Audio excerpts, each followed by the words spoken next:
Get down on the ground now! Please, I didn't do anything. Don't hurt me. The echo of harsh voices filled the small-town gas station bathroom. A frightened black woman stood frozen, her trembling hands raised, not knowing why she was being screamed at, and the officers barking orders at her had no idea who she truly was. The morning sun hung low over Maple Crossing, a quiet American roadside town where nothing ever happened. Kira, a soft-spoken black woman in her early 30s, pulled into the gas station after a long drive. She had spent the night driving to surprise her husband, who was returning from a military assignment earlier than planned. Inside the gas station bathroom, she splashed water on her face, trying to wake up from the exhaustion of the road. Her phone buzzed. A message from her husband, Major Daniel Brooks, the town's most respected military officer. Tex, can't wait to see you. Drive safe. I love you. She smiled. Then everything changed. The bathroom door slammed open so hard it shook the walls. 2 local officers stormed in. Officer Miller, tall and tense, and Officer Jenks, impatient and angry. Miller, hands where I can see them.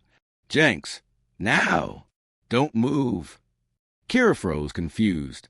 Kira, shaking, I'm just washing my hands. What did I do? They didn't answer. They pulled her away from the sink, patted her down aggressively, and barked accusations that made no sense. Jenks, we got a call. Suspicious woman hiding in here. Kira, I'm not hiding.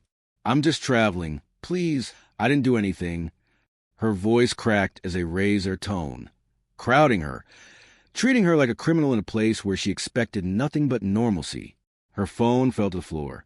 A photo lit up the screen, her and her husband in uniform, smiling with the American flag behind them. They didn't even look at it. Officer Miller grabbed her wrist too hard, and she winced. Her fear boiled into quiet pain, years of always being careful, always being judged, always being misunderstood. But before the officers could drag her out of the bathroom, a deep, commanding voice cut through the tension. Voice, why are you touching my wife? The officers froze. Major Daniel Brooks, still in his uniform, boots dusty from travel, stood in the doorway like a storm had just arrived. The officers stepped back immediately, their faces draining of color. Miller, sir, we didn't know. Daniel, you didn't ask. He rushed to Kira, wrapping his arms around her as she held on to him, finally letting the tears fall. Daniel turned to the officers, his voice calm but unshakably firm. Daniel, you didn't see a woman. You didn't see a traveler. You saw a threat, and you never questioned why. Miller swallowed hard. Jenks looked at the floor. Daniel, she's been driving all night come home. She stopped here for 5 minutes. And you treated her like a suspect because of how she looks. The bathroom felt unbearably small, filled with the weight of truth. Kira steadied her breath and stepped forward, not angry, just hurt but brave. Kira, I don't want an apology because I'm his wife. I want you to see people before you fear them. Her voice was soft, but hit harder than any shout. The officers bowed their heads, not forced, but genuinely ashamed. Miller spoke first, barely audible. Miller, we were wrong. We were truly sorry. Daniel put an arm around her shoulder.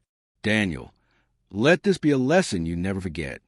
The officers nodded, deeply humbled. Outside, Daniel opened the car door for Kira. The morning felt lighter now, as if the sky itself had taken a breath. She leaned against him, whispering, Kira, I'm just glad you came. Daniel, softly, I always will. They drove off toward home, leaving the officers standing there, quiet, shaken, but changed forever. Sometimes, the moment we choose compassion becomes a moment everything changes.